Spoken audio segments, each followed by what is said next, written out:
2025년 6월 8일 지혜빛광성교회 성령강림주일 주일예배 시작하겠습니다. 사랑과 은혜가 풍성하신 아버지 하나님, 주의 제자들이 모여서 간절히 기다리던 성령님의 오심을 기념하는 성령강림주일의 예배를 드리게 하시니 감사합니다. 그때 오신 성령님께서 지금도 우리 안에 계시어 선한 길로 인도하심에 감사드리며 우리에게 약속하신 주의 영을 보내주신 예수 그리스도의 이름으로 기도드립니다. 아멘. 사도신경으로 우리의 신앙을 고백하겠습니다. 나는 전능하신 아버지 하나님, 천지의 창조주를 믿습니다. 나는 그의 유일하신 아들 우리 주 예수 그리스도를 믿습니다. 그는 성령으로 잉태되어 동정녀 마리아에게서 나시고 본디오 빌라도에게 고난을 받아 십자가에 못 박혀 죽으시고 장사된 지 사흘 만에 죽은 자 가운데서 다시 살아나셨으며 하늘에 오르시어 전능하신 아버지 하나님 우편에 앉아 계시다가 거기로부터 살아있는 자와 죽은 자를 심판하러 오십니다. 나는 성령을 믿으며 거룩한 공교회와 성도의 교제와 죄를 용서받는 것과 몸의 부활과 영생을 믿습니다. 아멘. 찬송가 21장 찬양하겠습니다.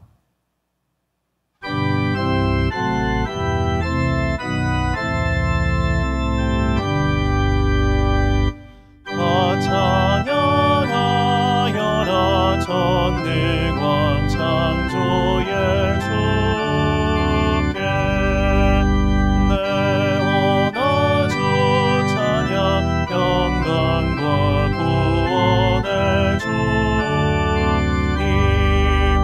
성도들아 주 앞에 이제 나와 즐겁게 찬양하여라 다 찬양하여라 놀라운 만유의 주께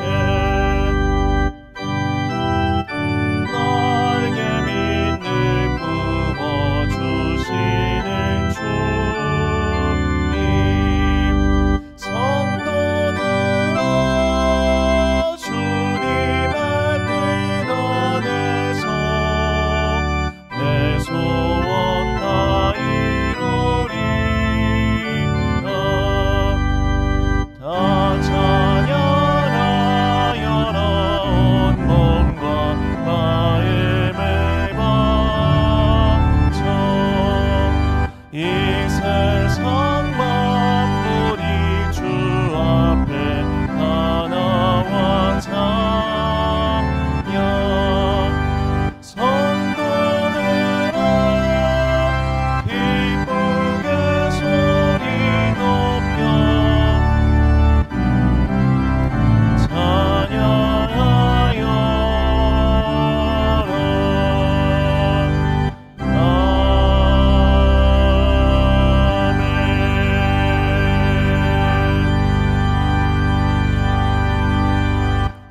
한 주간 동안 하나님과 나만 아는 죄를 고백하며 침묵으로 참회의 기도를 드리겠습니다.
다 함께 공동기도를 드리겠습니다.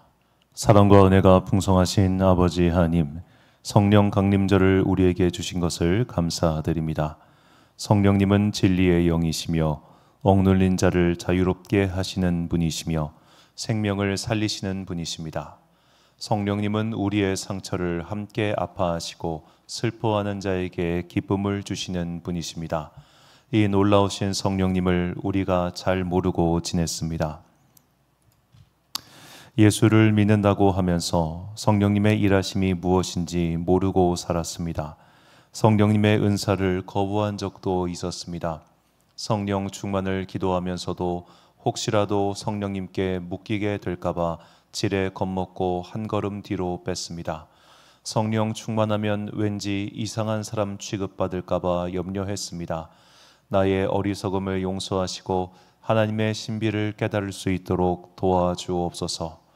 성령님의 충만한 임재를 통해 내 안에 있는 부정하고 불의한 생각을 버리고 악한 습관에서 떠나게 하옵소서. 세상의 악한 자리에 머무르지 않고 선한 빛의 자리를 찾아가는 적극적인 성령님의 사람이 되길 원합니다. 우리를 죄와 사망에서 구원과 생명의 길로 인도하여 주옵소서. 오늘 이 예배를 통하여 오직 주님만 영광 받으시고 우리에게는 넘치는 은혜와 축복의 시간이 되게 하옵소서. 이 모든 간구와 함께 주님의 은총과 자비를 구하며 주님께서 가르쳐 주신 기도를 드리오니, 하늘에 계신 우리 아버지, 아버지의 이름을 거룩하게 하시며 아버지의 나라가 오게 하시며 아버지의 뜻이 하늘에서와 같이 땅에서도 이루어지게 하소서. 오늘 우리에게 일용할 양식을 주시고 우리가 우리에게 잘못한 사람을 용서하여 준 것 같이 우리 죄를 용서하여 주시고 우리를 시험에 빠지지 않게 하시고 악에서 구하소서. 나라와 권능과 영광이 영원히 아버지의 것입니다. 아멘.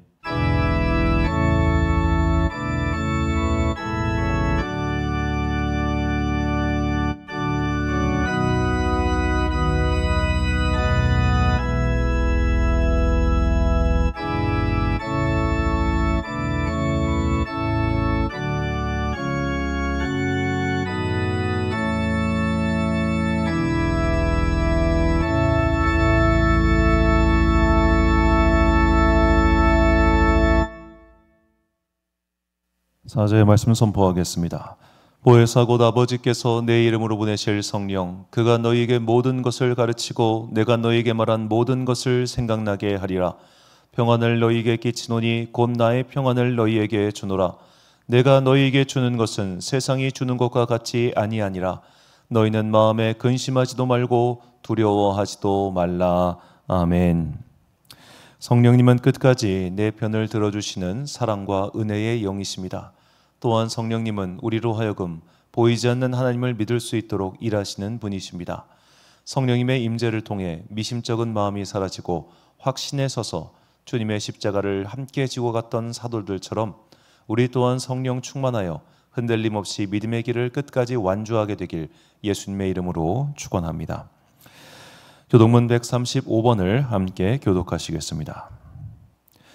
그의 위에 여호와의 영, 곧 지혜와 총명의 영이요 모략과 재능의 영이요 지식과 여호와를 경외하는 영이 강림하시리니, 오직 하나님이 성령으로 이것을 우리에게 보이셨으니 성령은 모든 것 곧 하나님의 기쁜 것까지도 통달하시느니라. 내가 아버지께 구하겠으니 그가 또 다른 보혜사를 너희에게 주사 영원토록 너희와 함께 있게 하리니 그는 진리의 영이라. 보혜사 곧 아버지께서 내 이름으로 보내실 성령, 그가 너희에게 모든 것을 가르치고 내가 너희에게 말한 모든 것을 생각나게 하리라. 오직 성령이 너희에게 임하시면 너희가 권능을 받고 예루살렘과 온 유대와 사마리아와 땅끝까지 이르러 내 증인이 되리라 하시니라. 아멘. 찬송가 182장 찬양하겠습니다.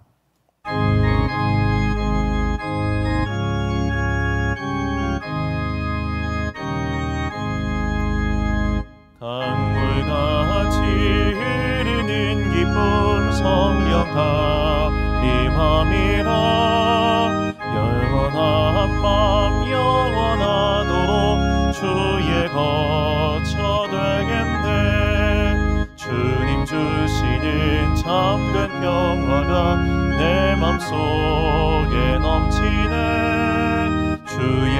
말씀에 거센 풍랑도 잠잠하 나의 생명 소생케 됨은 성령님 하심이라 모든 의심 슬픔 사라져 주의 평강 넘치네 주님 주시는 참된 평화가 내 맘속에 넘치네 주의 말씀에 거센 풍랑도 잠잠하 하늘에서 단비 내리고 햇빛 찬란함같이 우리 마음에 성령 임하니 주님 보내심이라 주님 주시는 참된 평화가 내 맘속에 넘치네 주의 말씀에 거센 풍랑도 잠잠하게 되도다 생명신에 넘쳐 흘러서 마른 광야 적시니 의의 열매 무르익어서 주수를 기다리네 주님 주시는 참된 평화가 내 맘속에 넘치네 주의 말씀에 거센 풍랑도 잠잠하게 되도다 놀라우신 주의 은혜로 그의 얼굴 뵙겠네 안식처에서 영원토록 쉬겠네 주님 주시는 참된 평화가 내 맘속에 넘치네 주의 말씀에 거센 풍랑도 잠잠하게 되도다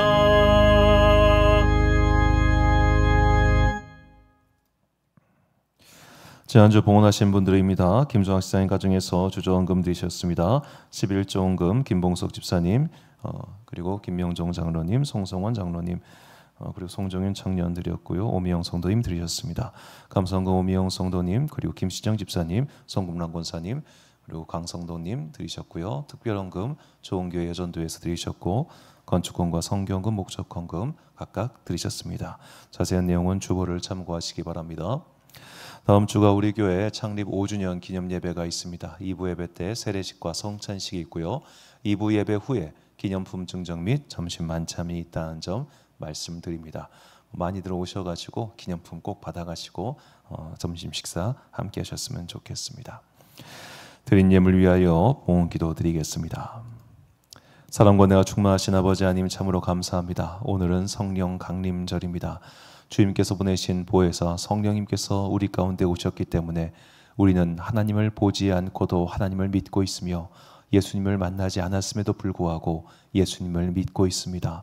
오늘도 우리를 선한 길로 이끄시는 우리 안에 이미 계신 성령 하나님, 앞으로도 우리의 삶을 계속해서 선한 길로 이끌어 주사 우리가 믿음의 길에서 이탈하지 아니하도록 항상 우리와 함께하여 주옵소서. 때로는 외롭고 지치고 힘겨울 때마다 성령 하나님께서는 우리의 친구가 되어주시고 우리의 답답한 마음을 들어주시는 상담사이시며 우리의 애통하는 마음을 하나님께 전달해 주시는 중보의 기도자가 되심을 믿습니다. 성령 하나님께서 그 능력을, 그 은혜를, 그분의 함께 하심을 항상 우리에게 비추어 주사 우리가 이 어두운 세상 살아가면서 죄 가운데 빠지지 않고 하나님의 의와 하나님의 빛을 향하여 끝까지 걸어가는 자랑스러운 주의 자녀가 되게 하여 주옵소서. 이제 다음 주는 창립 기념주일입니다. 세례를 받으신 성도님에게 더욱더 갑절이나 은혜를 베풀어 주셔서 이 세례를 통하여 하나님의 은혜가 그의 가운데 스며들게 하여 주옵소서. 또한 이 예배를 통하여 창립 기념 예배를 통하여 우리 교회 가운데 함께 하시는 하나님의 은혜를 다시 한번 체험하게 하시고 앞으로도 함께 하시는 주님의 은혜 가운데 머무르게 하여 주옵소서. 이제 주님의 말씀을 듣습니다. 이 말씀이 어두운 세상 살아가는 우리에게 주시는 하나님의 진리의 빛 되기를 간절히 소망하오며 이 모든 말씀 우리 구주 예수 그리스도의 이름으로 기도드립니다. 아멘.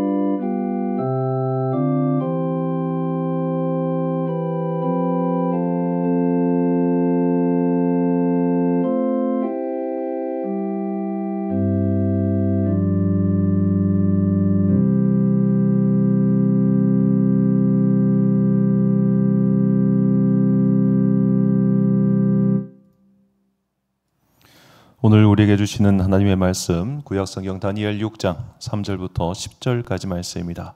구약성경 다니엘 6장 3절부터 10절까지 말씀. 저와 함께 한 절씩 교독하시겠습니다. 다니엘은 마음이 민첩하여 총리들과 고관들 위에 뛰어남으로 왕이 그를 세워 전국을 다스리게 하고자 한지라. 이에 총리들과 고관들이 국사에 대하여 다니엘을 고발할 근거를 찾고자 하였으나 아무 근거 아무 허물도 찾지 못하였으니 이는 그가 충성되어 아무 그릇됨도 없고 아무 허물도 없음이었더라. 그들이 이르되 이 다니엘은 그 하나님의 율법에서 근거를 찾지 못하면 그를 고발할 수 없으리라 하고, 이에 총리들과 고관들이 모여 왕에게 나아가서 그에게 말하되 다리오 왕이여 만수무강하옵소서. 나라의 모든 총리와 지사와 총독과 법관과 관원이 의논하고 왕에게 한 법률을 세우며 한 금령을 정하실 것을 구하나이다. 왕이여 그것은 곧 이제부터 30일 동안 누구든지 왕 외에 어떤 신에게나 사람에게 무엇을 구하면 사자굴에 던져 넣기로 한 것이니이다. 그런즉 왕이여 원하건대 금령을 세우시고 그 조서에 왕의 도장을 찍어 메대와 바사에 고치지 아니하는 규례를 따라 그것을 다시 고치지 못하게 하옵소서 하매, 이에 다리오 왕이 조서에 왕의 도장을 찍어 금령을 내니라. 다니엘이 이 조서에 왕의 도장이 찍힌 것을 알고도 자기 집에 돌아가서는 윗방에 올라가 예루살렘으로 향한 창문을 열고 전에 하던 대로 하루 3번씩 무릎을 꿇고 기도하며 그의 하나님께 감사하였더라. 아멘. 평일은 성실히, 주일은 경건히라는 제목으로 하나님의 말씀 선포하겠습니다. 지금은 우리는 3주에 걸쳐서 하나님 앞에서 신실하게 행동했던 사람들의 이야기를 함께 듣고 있습니다. 그 3명의 주인공은 구약성경에서 아브라함과 모세 그리고 다니엘이라고 말씀드렸습니다. 그러니까 이 사람들 외에 다른 사람들은 신실하지 않았다, 그것이 아니라 이 3사람의 특징이 바로 신실함이었다라는 겁니다. 자, 이 아브라함과 모세의 이야기를 잠시 한번 되짚어 보면 이 2사람은 각각 스캔들 혹은 어떤 흠이 있었습니다. 아브라함은 자기가 살아남겠다고 이 부인을 팔아먹었던 전적이 2번이나 있던 사람이고요. 모세도 그의 사역 중에 한 그 에티오피아 여인을 취함으로써 일종의 어떤 스캔들을 남긴 사람들이었어요. 자, 그런 스캔들이 있음에도 불구하고 하나님께서는 그들에게 은혜를 베풀어 주셨고 그들과 함께 해주셨습니다. 이유가 무엇인가? 그들이 하나님께 충성하는 사람이었기 때문입니다. 그들이 하나님께 충성하였기 때문에 하나님께서는 그들의 모자란 점, 그들의 부족한 점을 마냥 탓하지 않으시고 그것을 때로는 덮어주시고 때로는 채워주셨어요. 자, 하나님께서는 우리가 완전 무결해가지고 하나님의 어떠한 도움도 없이 살아가는 완벽한 존재가 되기를 원하지 않으십니다. 그런 걸 바라지도 않으신다, 정확하게는. 자, 그렇기 때문에 우리가 미숙하고 미흡하고 잘못하고 실수하는 그 모든 것들을 사실은 용서하세요. 그리고 용서하고 싶어 하십니다. 그런데 아무에게나 용서를 베풀면 그 용서는 의미가 없잖아요. 그렇기 때문에 누구에게 주시는가? 그 은혜를 하나님께 충성하고자 하는 사람, 하나님께 신실히 나아가고자 하는 사람. 자, 이것은 뭐 죄에 대한 그 온전한 용서인 의인화와는 좀 다른 개념입니다. 우리는 살면서 실수합니다. 넘어집니다. 잘못합니다. 하나님께 때로는 섭섭하게 행동할 수도 있을 겁니다. 그럼에도 불구하고 그 부모가 그 자녀를 버리지 못하는 것처럼 하나님께서도 우리를 버리지 않으세요. 이미 하나님의 자녀가 된 우리를 버리지 않으셔 계속 기다리십니다. 그런데 자녀 가운데도 더 사랑하는 자녀가, 더 마음이 가는 자녀가 있듯이 정말로 그 부모를 향한 신실한 마음을 가지고 부모를 쫓아오는데 잘 못해, 실수해. 그런 자녀들에게 더욱더 마음이 가시는 하나님의 모습을 우리가 아브라함과 모세를 통해서 볼 수 있었죠. 자, 이 아브라함과 모세가 어떤 부분에 있어서 약간의 미흡한 점, 실수가 있었다면 다니엘이라고 하는 인물은 적어도 성경의 기록에 따르면 그는 흠잡을 데가 없는 사람입니다. 일단 다니엘서 분량 자체가 적기 때문에 이 다니엘이라고 하는 인물에 대해서 우리가 아브라함이나 모세처럼 조금 더 입체적으로 볼 수 없기 때문인 이유도 있어요. 하지만 성경의 기록에서는 일단 다니엘은 크게 흠을 찾아볼 수 없는 인물입니다. 그런데 다니엘은 이 앞선 아브라함이나 모세와는 다른 환경에 처해 있습니다. 그 다른 환경이란 바로 믿지 않는 다수의 사람들과 다니엘이 지금 함께 살 수밖에 없다는 겁니다. 자, 아브라함도 모세도 여하튼 간에 그 공동체가 속을 썩이고 문제가 있을지언정 여하튼 함께 하나님을 믿는 사람들이었습니다. 함께 하나님을 믿는 사람들과 있는 것과 아예 믿지 않는 사람들 속에서 살아가는 것은 전혀 다른 문제지요. 다니엘이 처한 가장 근본적이고 또 그런 상황 때문에 우리에게 도움이 되는 것은 그가 믿지 않는 사람들의 사회 속에서 어떻게 하면 믿는 사람으로서 끝까지 바로 설 수 있는가, 이것을 위해 처절하게 투쟁했던 사람이 바로 다니엘이기 때문입니다. 그리고 그런 투쟁의 과정을 하나님께서 그의 신실함으로 평가하신 것이죠. 다니엘의 인생에 있어서 가장 큰 특징이 뭐냐라고 한다면 그의 국적이 바뀐 겁니다. 자, 다니엘은 태어났을 때는 남유다 왕국 사랑이었습니다. 그러나 남유다 왕국은 바벨론에 의해 멸망하고 그는 포로로 끌려가 바벨론 제국의 사람, 그것도 바벨론 제국에서 고위 공무원을 지냈습니다. 자, 그런 바빌론 제국에서 고위 공무원을 지냈다면 이제 페르시아 제국이 들어왔으니 그의 목이 잘리던 아니면 그가 쫓겨나던 둘 중 하나의 결과만이 그를 기다렸어야 했습니다. 그런데 페르시아 제국으로 바뀌고도 다니엘은 살아남았습니다. 그야말로 엄청난 생명력이죠. 자, 우리가 60년 동안 어떤 나라의 공무원을 한 사람이 왕조가 바뀌었어요. 그런데도 공무원을 계속할 수 있겠습니까? 그가 젊은 사람이라면 가능할 수도 있어요. 예를 들어 이제 우리나라 역사를 보면 고려 말기에 이제 그 공무원이 된 사람이 누구냐면 그 유명한 황희정승입니다. 그는 고려 말에 입각한 사람이에요. 그런데 그때는 워낙 젊다 보니까 그가 세종 때는 영의정까지 할 수 있었던 겁니다. 전 왕조의 젊은 신하라면 등용돼 가지고 그 다음 왕조 때도 갈 수 있을 거예요. 그런데 다니엘은 이미 80에 육박한 늙은 고관이었습니다. 80에 육박한 늙은 고관이 왕조가 바뀌었는데 살아남았다? 이거는 그가 살아남았다는 것만으로도 그가 무언가 굉장히 탁월함이 있었다는 것을 알 수 있습니다. 그렇게 왕조가 바뀌었는데도 전임 왕조 시절에 있던 고관이 여전히 여기서도 고관직을 하고 있으면 사람들이 얼마나 그를 고깝게 보고 못 살게 보겠습니까? 쟤는 뭔데 왕조가 바뀌었는데 살아남아? 저 싫은데? 그런 생각하지 않겠어요? 마치 우리나라가 5년마다 정권이 바뀌니까 전임 정권 사람들이 정권 바뀌고 나서 전혀 그 직을 유지할 수 없는 것처럼 이제 장관들 다 교체될 거 아닙니까? 그런 것처럼 다니엘도 교체돼야 마땅한데 교체되지 않고 유임됐어요. 뭐지? 그러니까 그의 정적들이 그를 고깝게 보고 공격할 거리를 찾으나 공격할 거리를 찾지 못하였다고 성경이 말합니다. 자, 본문 4절 말씀. 이에 총리들과 고관들이 국사에 대하여 다니엘을 고발할 근거를 찾고자 하였으나 아무 근거 아무 허물도 찾지 못하였으니 이는 그가 충성되어 아무 그릇됨도 없고 아무 허물도 없음이었더라. 자, 여기서 충성되어라고 하는 이 충성의 대상, 충성의 방향이 굉장히 중요합니다. 다니엘이 충성되었기 때문에 그가 그의 경쟁자들에게 고발할 거리를 찾지 못하였습니다. 그럼 다니엘은 어디에 충성한 사람입니까?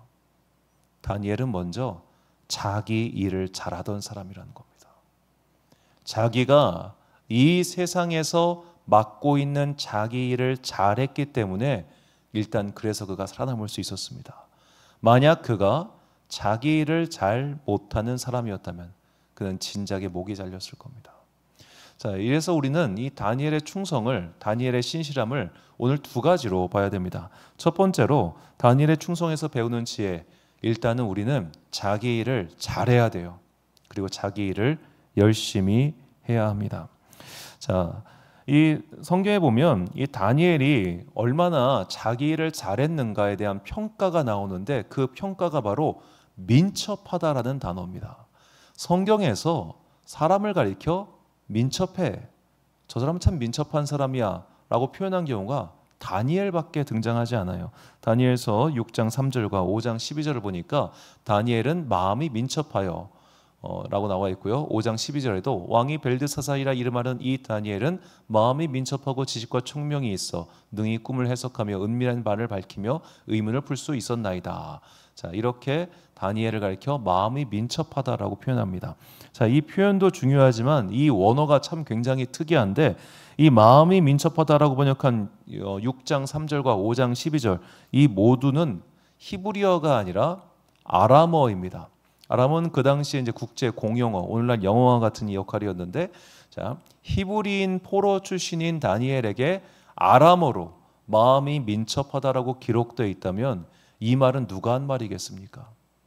그 당시 다니엘과 함께 일하던 사람들의 평가였다는 거예요. 그 외국인들이 주님을 믿지 않는 저 바벨론 사람들이 오히려 여호와 신앙을 무시하고 여호와 신앙은 한물 같다고 말하는 그런 조롱하는 사람들이 다니엘을 가리켜 야, 쟤는 일을 참 잘하는 사람이구나 라고 칭찬했다는 겁니다. 이 민첩하다라고 보니까 이 아람어는 이 5절, 그러니까 5장 12절과 6장 3절의 단어가 달라요. 단어가 다른데 뜻은 똑같습니다. 탁월하다라는 의미입니다. 탁월하다. 눈에 띌 정도로 탁월하다. 그래서 영어로는 뭐 distinguish oneself라고 번역이 되어 있던데 그냥 한마디로 빼어난 거예요. 엑설런트하게 일하는 사람. 자, 그런 사람이 다니엘이었기 때문에 그의 출신지가 다르고 그의 믿음이 다르고 그가 다른 문화 생활을 해도 사람들이 그냥 다 넘어갔던 겁니다. 쟤는 일을 잘하니까.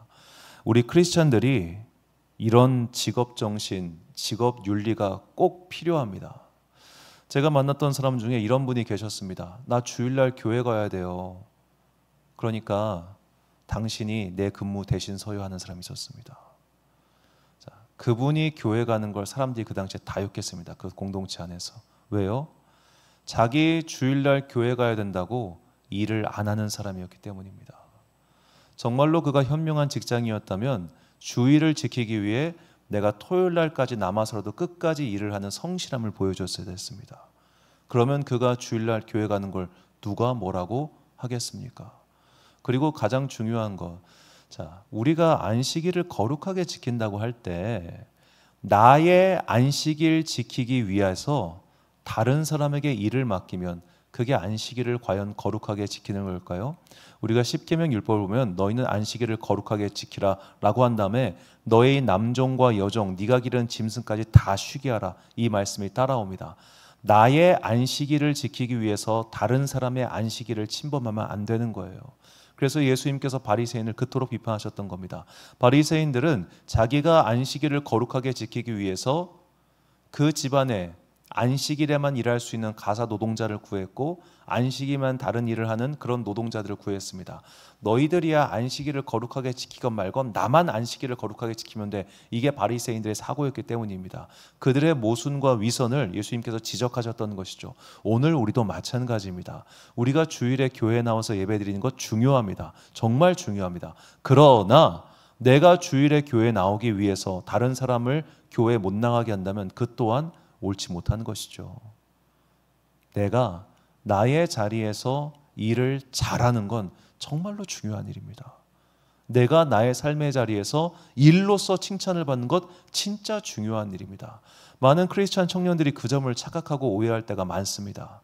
직장 생활을 하는 것보다 하나님 믿고 교회에서 열심히 봉사하는 게 더 중요해라고 착각하는 사람들이 꽤 많고 또 그렇게 이야기하는 사람들도 있습니다. 이것은 잘못된 말입니다. 우리는 주 7일 중에 6일을 세상에서 살아갑니다.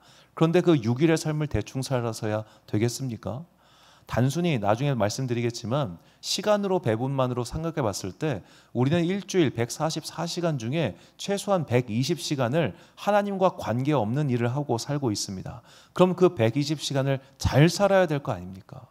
최선을 다해서 성실하게. 저 사람에게 일을 맡기면 흔들림이 없어.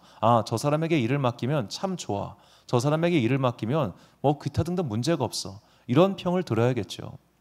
우리 교회 인테리어 공사를 해주신 그 사장님이 계십니다. 이분은 저쪽 감리교회 집사님이신데 이 집사님이 진짜 일을 잘하세요. 진짜 일을 잘하셨어요. 그래서 단가가 싸진 않지만 그 내부 인테리어 공사를 잘하셔가지고 계속해서 일을 맡겨드렸는데 이분이 교회 다니는 걸 어떻게 알았냐면 공사하는 내내 그 CCM 복음성가를 틀어놓고 일을 하고 계시더라고요. 그래서 이분이 교회 다니는 걸 알았어요. 일을 몇 번 더 맡기면서 친해져가지고 말씀을 나누다 보니까 알게 된 게 자기가 어떤 일을 맡아가지고 그 일을 맡은 곳에서 이렇게 복음성가 틀어놓고 공사를 하고 있으면 사장님들 중에 싫어하시는 분 계시대요. 뭐 재수없게 교회 노래 틀어놓고 일하고 있냐고. 그거 싫어하는 사람이 진짜 있대요. 근데 그러거나 말거나 이분에게 일감이 끊이지 않는 건 그분이 일을 잘해서입니다. 내가 그리스도인임을 당당히 밝히고 그럼에도 불구하고 그에게서 일이 끊어지지 않는다. 그가 잘하기 때문이죠. 많은 우리 청년들이 이제 믿음 생활하면서 동시에 사회생활할 때 뭐 회식에 나가는 문제라든지 기타 등등 여러 가지로 고민과 갈등이 있을 때가 참 많습니다. 그때 많은 선배들이 조언해 주는 것은 회식장 가서 신나게 잘 놀아드리라는 거예요. 술 안 마시고도 얼마든지 탬버린 치며 재밌게 놀 수 있습니다. 술 안 마시고도 얼마든지 분위기 좋게 만들면서 사람들과 어울릴 수 있습니다. 그런데 그것도 하기 싫은 거예요. 그것도. 왜 나를 괴롭혀? 왜 나를 귀찮게 해? 그런 생각을 하고 있다 보니까 자기 일도 대충하고 조직 내에서도 인정받지 못하는 겁니다. 우리가 그리스도인의 정체성을 지키면서도 조직 내에서 인정받고 사회 내에서 인정받는 가장 쉽고 빠른 방법은 일을 잘하는 겁니다. 그리스도인이 그 맡은 바 일을 잘하면 그 뒷말이 나오더라도 이렇게 이 다니엘을 흠잡으려 했던 고관을처럼 뒷말을 할 수가 없는 거예요. 사도 바울은 그래서 이제 데살로니가 교인들에게 이런 뒷말 나오지 않게 각자 자기 일 열심히 하라고 이렇게 권면합니다. 데살로니가 후서 3장 10절부터 12절까지 말씀. 우리가 너희와 함께 있을 때에도 너희에게 명하기를 누구든지 일하기 싫어하거든 먹지도 말게 하라 하였더니 우리가 들은즉 너희 가운데 게으르게 행하여 도무지 일하지 아니하고 일을 만들기만 하는 자들이 있다 하니 이런 자들에게 우리가 명하고 주 예수 그리스도 안에서 권하기를 조용히 일하여 자기 양식을 먹으라 하노라. 아멘. 자, 저는 기본적으로 장애인이 아닌 그런 노숙자분들이나 일을 안 하는 분들에게 대해서 교회가 금전적 지원하는 것을 반대합니다. 왜냐하면 이거에 정말로 그 돈 가지고 저 봤어요. 교회에서 받은 그 돈 가지고 내려가서 그대로 소주랑 담배 사는 분을 봤어요. 전 그렇기 때문에 교회 안에서 누군가에게 현금 지원하는 거 반대합니다. 자, 그런데 이 당시에 교회 안에도 그런 분들이 있었던 거예요. 그냥 교회 와서 밥 먹고 교회 와서 이렇게 죽치고 이러면서 그냥 그걸로 끼니 떼고 살아가는 사람들. 사도 바울이 준엄하게 이야기하는 겁니다. 그러지 말고 일해서 밥 먹어라고 말이죠. 제가 이제 서울에서 이 노숙자분들 상대를 하면서 알게 된 게 있어요. 이 교회마다 그 노숙자분들에게 주는 품목이 다르고 뭐가 다릅니다. 서울은 노숙자가 정말 많아가지고 그런 것도 많이 하고 있는데 예를 들어 어느 교회는 화요일 10시, 어느 교회는 수요일 10시, 어느 교회는 월요일 10시 이런 식으로 이분들이 그 시간대를 파악하고 있어요. 그래가지고 지하철 타고 다니면서 지하철도 다 이분들 무임승차하십니다. 무임승차하고 지하철 타고 다니면서 어느 교회 가니까 이때는 돈 얼마 빵 주고 어느 교회 가니까 점심 무료 제공하고 이걸 다 꿰면서 그렇게 먹고 사시는 거예요. 그러니까 이분들이 삶에 문제가 없는 겁니다. 이거 참 우리가 생각해 봐야 될 문제입니다. 오히려 교회가 이런 일을 하는 것들이 그 사람들을 사회로 복귀시키지 못하게 하는 원인은 아닐까요? 우리가 일을 잘하고 하는 것은 이런 것까지도 고민해야 된다는 것 말입니다. 그저 사랑으로, 그저 자비한 마음으로, 그저 치근한 마음으로 사람을 대하면 오히려 악이 악을 더 구축시킬 수가 있어요. 나는 선한 의도로 시작했는데 그 선한 의도가 나쁜 결과를 맺는 게 얼마나 많습니까? 그래서 그리스도인들은 심지어 교회의 일과 그리고 하나님 사랑으로 행하는 모든 일조차도 탁월하게 지혜롭게 할 수 있어야 됩니다. 우리가 이렇게 행할 때에 주님께서 우리와 함께 하시고 또 우리가 그 일을 더 잘할 수 있도록 복을 주신다는 것을 잊지 마십시오. 전도서 지혜자가 이런 말을 합니다. 전도서 3장 22절과 5장 19절 말씀인데요. 그러므로 나는 사람이 자기 일에 즐거워하는 것보다 더 나은 것이 없음을 보았나니 이는 그것이 그의 몫이기 때문이라. 또한 어떤 사람에게든지 하나님이 재물과 부요를 그에게 주사 능히 누리게 하시며 제 몫을 받아 수고함으로 즐거워하게 하신 것은 하나님의 선물이라. 오늘 각자의 삶의 자리에서 열심히 경제활동을 하고 있는 모든 성도 여러분, 주님께서 그 직업과 그 일을 주신 것은 하나님의 은혜입니다. 그러니 그 일을 잘 하려고 노력하십시오. 내가 돈을 받고 그 일을 하고 있다면 나는 그 일을 잘 해야 할 의무가 있는 겁니다. 자꾸만 다른 사람과 비교하면서 쟤는 저렇게 돈 많이 받는데 나는 이거밖에 못 받네. 나 직장 이거 때려치고 빨리 딴 일 해야지. 이런 생각할 게 아니라 그 실력을 키우세요. 그 자리에서 성실하십시오. 그 자리에서 인정을 꼭 받으십시오. 그래야 우리가 하나님의 이름의 영광을 돌리는 큰 일을 하게 되는 겁니다.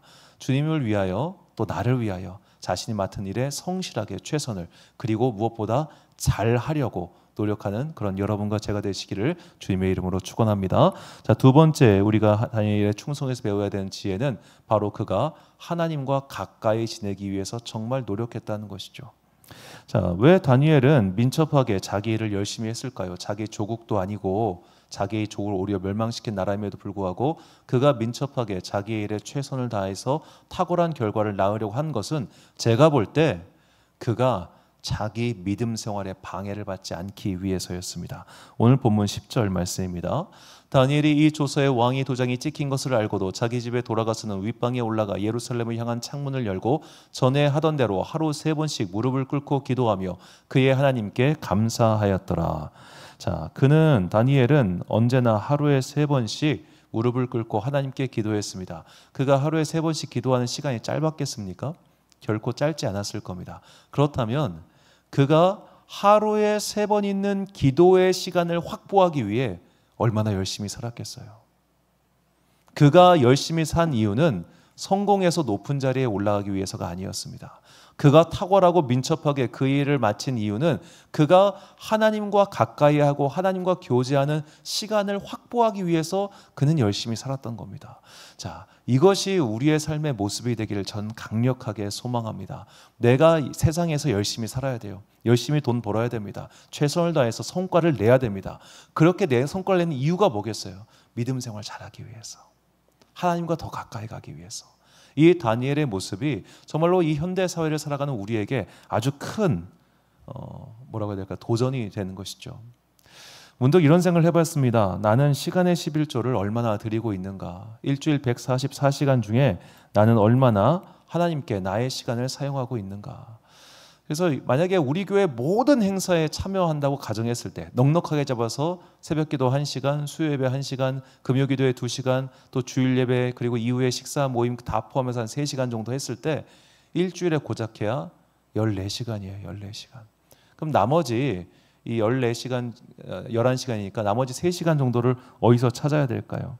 나의 일상에서 내가 하나님께 가까이 가기 위해서 내가 만나는 사람에게 좀 더 친절한 것, 하나님과 가까이 하기 위해서 오늘 내가 만나는 사람에게 짜증낼 것 덜 내는 것, 하나님과 가까이 가기 위해서 오늘 나에게 실수한 사람을 조금 더 너그럽게 자비롭게 대해주는 것. 그러니까 나의 일상의 삶 속에서 하나님을 생각하며 살아가는 모든 시간이 더해져야 비로소 우리는 나의 삶의 10분의 1이라도 하나님과 가까이 할 수 있다는 것이죠. 비단 교회에 나와야만 하나님과 가까이 하는 그것이 아니라 내가 정말로 아침부터 저녁까지 이르는 모든 시간 속에서 나는 하나님 생각을 얼마나 하고 있는가? 하나님 생각을 하고 있기 때문에 내 일을 잘하려고 노력하는 것이고, 하나님 생각을 하고 있기 때문에 오늘 내가 만나는 사람과 최대한 선한 관계를 맺기 위해 노력하는 것이겠죠. 최근에 이제 우리 교회 주변에 식당들이 생겨나기 시작하면서 이 주차 문제로 조금씩 제 스트레스 지수가 막 조금씩 올라가고 있습니다. 그런데 이 목사라는 직업은 싸울 수가 없어요. 험한 말도 하기 힘들고요. 오히려 막 부탁하듯이 사장님 차 좀 빼주세요 이렇게 해야 된단 말이에요. 이런 게 되게 화가 나고 속상하긴 하지만 이렇게 좋은 관계를 맺어놔야 나중에 또 좋은 일이 생기는 거 아니겠습니까? 참 어려운 거예요. 그래서 우리가 성도로 살아간다고 하는 것은 때로는 손해보고 때로는 내가 후퇴해야 되고 심지어는 막 적극적으로 싸우고 내 의견을 표명해야 되는데 그걸 못하는 순간도 많을 거예요. 그런데 그 모든 시간이 사실은 하나님과 가까이 하는 시간이라는 것을 잊지 마시고 이렇게 우리가 하나님과 가까이 할 때 주님께서는 큰 자비와 은총을 우리에게 베풀어 주십니다. 시편 92편 1절부터 3절까지 말씀을 보니까요. 시편 92편의 제목이 안식일의 찬송시입니다. 1절부터 3절이 지존자여 시편금과 비파와 수금으로 여호와께 감사하며 주의 이름을 찬양하고 아침마다 주의 인자하심을 알리며 밤마다 주의 성실하심을 베품이 좋으니이다. 그러니까 이 안식일에 그가 어떤 걸 찬송했냐? 아침부터 저녁까지 내가 주님의 성실하심을 알리게. 그러니까 주의 인자하심, 내가 주님의 인자하심을 따라 나도 그렇게 살아갈 때 주님께서 그 밤에 그분의 성실하심을 나타내 보이셨다 이 말입니다. 하나님께 가까이 가는 자에게 하나님께서도 가까이 와 주셨습니다. 하나님을 가까이 하는 자에게 하나님께서 그에게 가까이 오사 더 없는 은혜와 은총과 자비를 베풀어 주셨습니다. 이것이 오늘 우리의 믿음 생활 안에서 일어나야 하는 선순환입니다. 내가 하나님과 가까이 가기 위하여 나의 삶의 자리에서 탁월하게 그 일을 성실히 열심히 할 때 주님께서는 나의 일터 가운데 하나님의 은총과 자비하심을 나타내 주신다는 거예요. 그 일이 잘 되게 하실 겁니다. 그 일이 잘 풀리게 하실 겁니까? 여러분이 여러분의 삶의 자리에 사는 일에서 성공을 거두게 해 주실 겁니다. 이게 형통함이란 말입니다. 형통함이란 말. 내가 하나님께 더 가까이 가기 위해서 나의 삶의 자리에서 열심히 노력하고 내가 하나님께 나의 삶 속에서 더 가까이 있기 위하여 나의 삶의 시간마다 곳곳마다 만나는 순간순간마다 최선을 다하여 살아갈 때 주님께서 그의 삶에 은총을 주셔서 그의 믿음을 더욱더 풍성하게 바꿔주시는 것이죠. 이것이 다니엘의 삶이었고 우리가 다니엘에게서 반드시 배워야 하는 삶의 모습인 겁니다. 내 삶의 자리에서 최선을 다하며 살아갑시다. 내가 맡은 일을 맡은 직분을 그것이 사회적 직분이든 교회의 일이든 최선을 다해서 그것을 수행합시다. 그때 하나님께서는 그렇게 일하는 나를 통하여 은혜를 베풀어 주시고 또 하나님의 영광을 만나게 해 주실 것입니다. 이런 우리의 믿음에 담은 결단의 말씀 시편 73편과 145편 18절과 19절 말씀 우리 한 목소리로 봉독하겠습니다. 시작. 하나님께 가까이 함이 내게 복이라. 내가 주 여호와를 나의 피난처로 삼아 주의 모든 행적을 전파하리이다. 여호와께서는 자기에게 간구하는 모든 자 곧 진실하게 간구하는 모든 자에게 가까이 하시는도다. 그는 자기를 경외하는 자들의 소원을 이루시며 또 그들의 부르짖음을 들으사 구원하시리로다. 아멘. 사랑하는 지혜빛 광성교회 성도 여러분, 그리고 이 예배 함께 드리고 계신 귀한 주님의 자녀 여러분, 자, 오늘은 약속하신 성령님께서 오심을 기념하는 성령 강림절입니다. 성령 하나님께서는 지금도 이미 우리 안에 계셔서 우리를 선한 길로 이끌고 계십니다. 그분의 선한 의지를 따라 오늘 나의 삶의 자리에서 최선을 다해 성실하게 그리고 탁월하게 살아가는 지혜자들이 되시기를 간절히 축복합니다. 내가 나의 일을 잘할 때 하나님께 영광이 되는 겁니다. 내가 나의 삶의 자리에서 저 사람에게는 믿고 일을 맡길만 해. 저 사람은 정말로 일을 잘하는 사람이야. 저 사람은 자기 분야에서 탁월한 사람이야.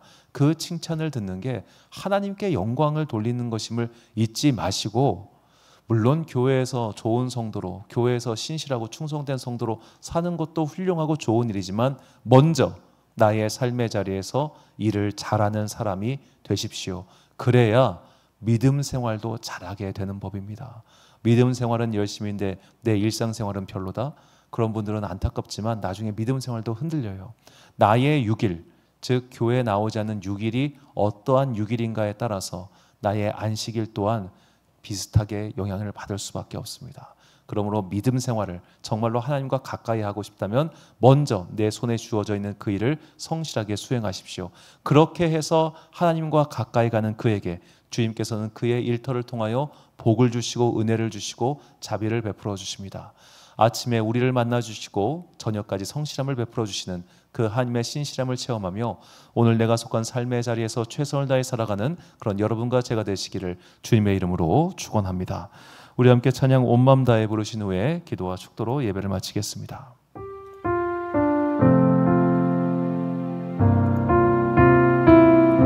주님과 함께하는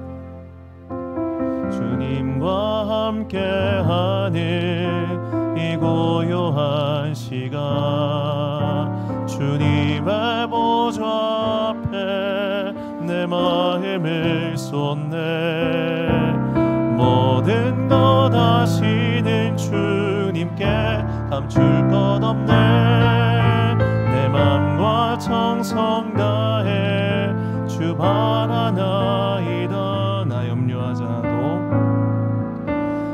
염려하지 않아도 내 쓸 것 아시니 나 오직 주의 얼굴 구하게 하소서 다 이해할 수 없을 때라도 감사하며 날마다 순종하며 주 따르오리다 온 맘 다해 사랑합니다 온 맘 다해 주 알기 원하네 내 모든 삶 당신 것이니 주만 섬기리 온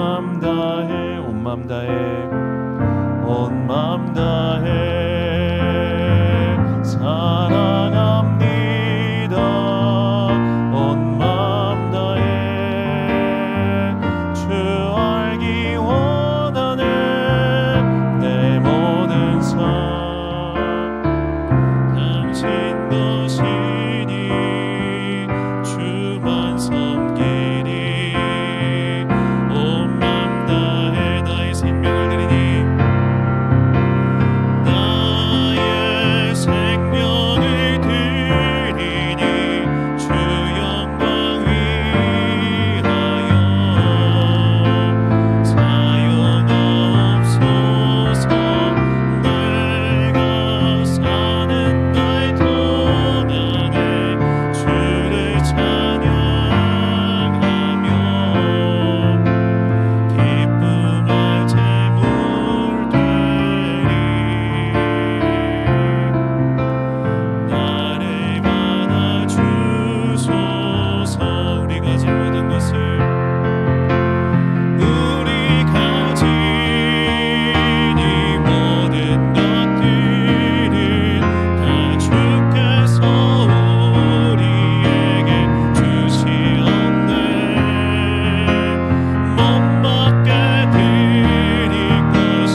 나의 일에서 탁월하게 하여 주옵소서. 내가 지금 맡고 있는 이 세상의 직업적 일에 대해서 내가 탁월함을 드러낼 수 있게 하여 주옵소서. 그를 위하여 지혜를 주시고 능력을 주옵소서. 내가 나의 일을 탁월하게 할 때 그때 비로소 우리의 삶이 주님께 영광을 돌릴 수 있는 그 시작이 된다는 것을 깨닫게 해주셨으니 오늘 나의 삶에서 나의 직업의 일에서 내가 탁월함을 드러낼 수 있도록 나에게 지혜와 능력 달라고 우리 같이 주여 한번 부르짖고 기도하겠습니다. 주여 할렐루야. 선에 복수하신 아버지 하나님, 오늘도 각자의 삶의 자리에서 최선을 다해 살아가고 있는 우리 직장인 성도들에게 주님 지혜와 능력과 탁월함을 주옵소서. 각자의 삶의 자리에서 저 사람은 참 일을 잘하는 사람이라는 칭찬을 듣게 하여 주옵소서. 그래야 세상에 믿지 않은 사람들이 우리를 보며 주님께 영광을 돌릴 것이며, 그래야 세상에 믿지 않은 사람들이 우리를 보며 하나님을 믿는 자들은 저렇게 신실하고 일을 잘하고 성실하구나 하면서 주님께 영광을 돌리게 될 것이기 때문입니다. 주님, 나의 믿음 생활의 중심이 바로 잡히길 바랍니다. 나의 믿음 생활의 그 중심이 바로 잡히기를 소망합니다. 그러니 내가 먼저 나의 삶의 자리에서 오늘부터 시작되고 또 오늘부터 시작되는 각자의 직업적 위치에서 일을 잘할 수 있게 지혜로운 자 되게 하여 주옵소서. 내가 성실하게 나의 탁월하게 나의 일을 감당할 때 주님께서는 그 사람에게 민첩함을 주시고 은혜를 주시고 자비하실 베푸사 그의 일이 잘 될 수 있도록 함께해 주실 것을 믿습니다. 그래야 우리가 주님께 더욱더 가까이 나아가며 우리가 주님께 가까이 나갈 때 주님께서 더욱더 큰 은혜의 선순환이 일하게 하실 것을 믿습니다. 주님, 우리의 삶 속에서 우리의 일터 가운데 이런 은혜의 선순환이 일하게 하여 주옵소서. 은혜의 선순환이 일하게 하여 주옵소서. 주님께 성실하게 나간 자에게 자유를 주시고 주님께 성실하게 나간 자에게 지혜를 풀어주사 우리의 삶이 함께 영원히 아름다운 삶이 되기를 원하며 예수 그리스도 이름으로 기도드립니다. 아멘. 사랑과 풍성하신 아버지 하나님, 우리에게 다니엘의 지혜를 깨닫게 해주시니 감사합니다. 다니엘은 하나님께 충성하는 사람이었고 또 자기 일에도 탁월한 사람이었습니다. 그가 자기 일에 탁월하려고 했던 것은 그가 하나님께 가까이 가기 위해서였습니다.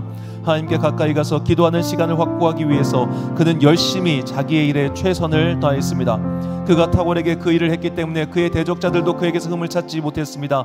주님, 이런 믿음의 선순환이 우리의 삶 가운데도 일어나게 하여 주옵소서. 내가 나의 현재 맡고 있는 그 일을 잘할 수 있도록, 탁월하게 할 수 있도록 우리에게 지혜를 주옵소서. 능력을 주옵소서. 부족한 것을 채워주옵소서. 우리가 그렇게 탁월하게 나의 일을 감당할 때 주님께서는 그 일을 통하여 하나님의 영광이 이 땅 가운데 드러나게 해주실 것을 믿습니다. 저 사람은 참 일을 잘하는 사람이야, 저 사람은 참 성실한 사람이야, 그런 사람들의 칭찬을 통해, 믿지 않는 자들의 칭찬을 통해 하나님의 이름이 영광받게 되도록 나를 그렇게 사용하여 주옵소서. 내가 그렇게 사용받기로 결단하고 나아갈 때 주님께서는 오늘의 나에게 자비를 베풀어 주사 오늘 내가 만나는 모든 사람을 통해서 은혜를 받게 하시고 오늘 내가 만나는 모든 사람들 통해서 하나님을 더욱더 가까이 만나게 해주시는 은혜의 선순환이 일어날 것을 믿습니다.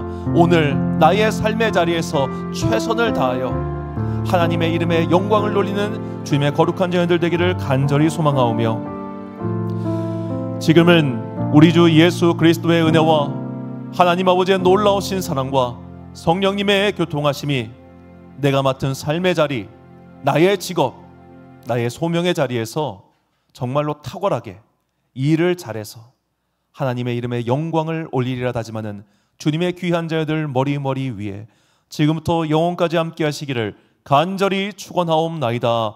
아멘.